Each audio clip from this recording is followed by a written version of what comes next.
Hi there traders and welcome to the daily recap show for Friday's European session, which was Friday the 11th of November. So starting with the Footsie as always, these were our zones of reference. We said that we'd seen a big move up on Thursday on the back of better than expected CPI data in the US.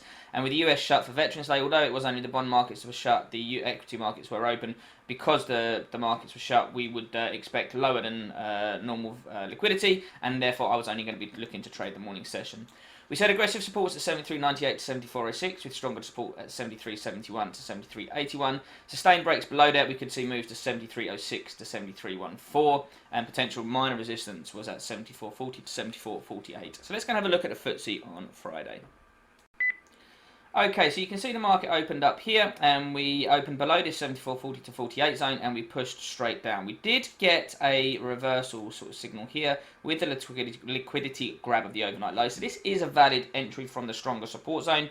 The risk reward isn't the most amazing into this zone here, but I still think it's valid from because it's from a stronger support zone.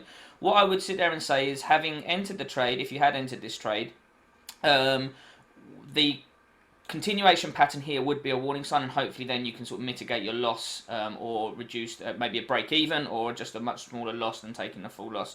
So if you can use price action, advanced price action, especially in the face of that really strong downward candle on the open, then you can really help mitigate losses. We then got a strong push down.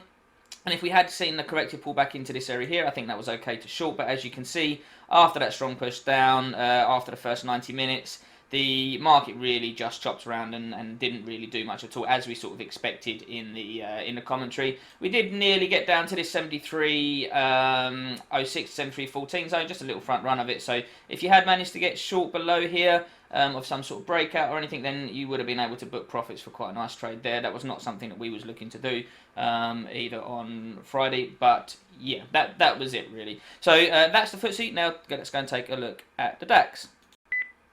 Okay, so this was the DAX on the 11th of November, so we've got these zones of reference. We said again about the big move up and the Veterans Day.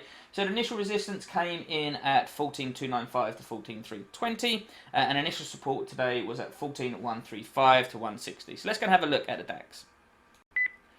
Okay, so as you can see on the DAX, it was a case of nothing to do here. We didn't get up to that 14.295 to 14.320 initial resistance zone, and we didn't get down to that initial support zone at 14.135 to 160. We just chopped around, so completely nothing to do there on the DAX. Sort of, as I say, can be expected when we've got that US public holiday for Veterans Day. So that's they're the reports. If you haven't already, please come join the Keyzone Traders community by signing up for the Keyzone service. The link is in the box below. I hope you're finding these reports useful and they're really adding value to your trading and they're helping you profit in the markets. Please let me know how you're getting on. Please let me know how you're finding the reports. I hope you're having a great weekend, and let's go again this week for another profitable week in the markets.